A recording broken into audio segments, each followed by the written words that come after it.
بسم اللہ الرحمن الرحیم۔ السلام علیکم۔ 39 قصہ حسنین کریمین علیہ السلام کا رونا سن کر حضور اکرم صلی اللہ علیہ وسلم کا بے چین ہو جانا۔ ایک مقام پر حضرت حسن اور حضرت حسین علیہ السلام کے رونے کی آواز آئی تو آپ صلی اللہ علیہ وآلہ وسلم نے حضرت فاطمہ سے وجہ دریافت فرمائی۔ انہوں نے فرمایا حسن اور حسین رو رہے ہیں۔ آپ صلی اللہ علیہ وآلہ وسلم نے ندا فرمائی کہ کسی کے پاس پانی ہے، مگر کسی کے پاس ایک قطرہ پانی نہ تھا۔ آپ صلی اللہ علیہ وآلہ وسلم نے حضرت فاطمہ سے فرمایا کہ ایک صاحبزادے کو مجھے دے دو۔ انہوں نے پردے کے نیچے سے دے دیا۔ آپ صلی اللہ علیہ وآلہ وسلم نے ان کو لے کر سینے سے لگایا۔ وہ اس وقت بہت رو رہے تھے اور کسی طرح خاموش نہ ہوتے تھے۔ آپ صلی اللہ علیہ وسلم نے اپنی زبان مبارک ان کے منہ میں ڈال دی۔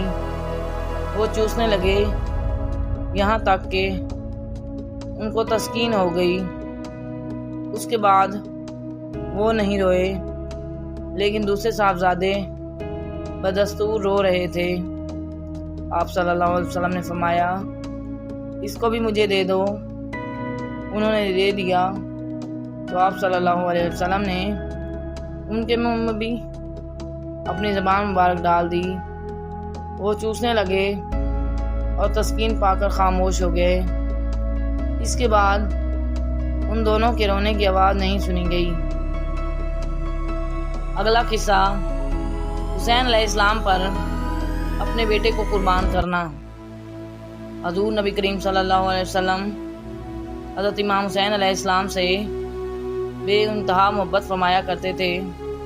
چنانچہ ایک دن حضور پاک صلی اللہ علیہ وسلم حضرت امام حسین علیہ السلام کو اپنے دائیں بازو اور اپنے بیٹے حضرت ابراہیم رضی اللہ عنہ کو بائیں بازو پر بٹھائے ہوئے تھے کہ حضرت جبرائیل علیہ السلام تشریف لائے اور عرض کیا اللہ تعالیٰ ان دونوں کو آپ کے یہاں اکٹھے نہ رہنے دے گا، ان میں سے ایک کو واپس بلا لے گا۔ اب میں ان میں سے آپ جسے چاہیں پسند فرما لیں۔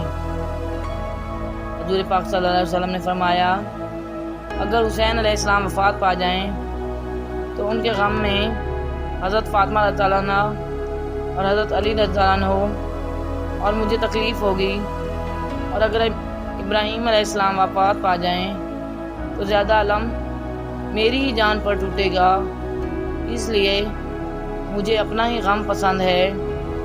اس واقعہ کے 3 دن بعد حضرت ابراہیم علیہ السلام نے انتقال فرمایا۔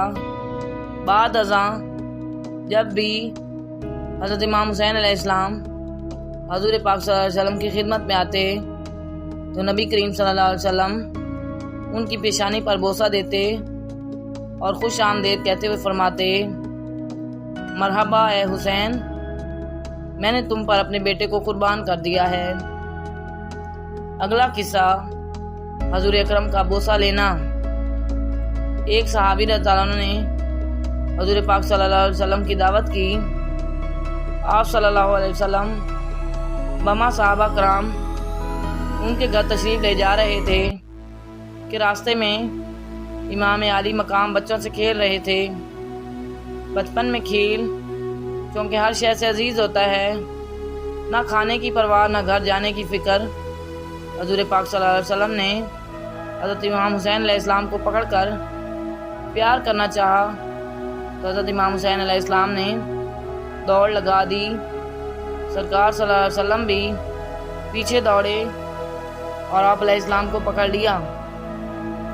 صحابہ کہتے ہیں ہم دیکھ رہے تھے کہ حضور پاک صلی اللہ علیہ وسلم نے ایک ہاتھ حضرت امام حسین علیہ السلام کے سر کے نیچے رکھا اور دوسرے ہاتھ سے حضرت امام حسین علیہ السلام کی ٹوڑی پکڑ کر ان کے منہ پر اپنا منہ رکھ کر بوسہ لیا اور پھر چھوڑ دیا۔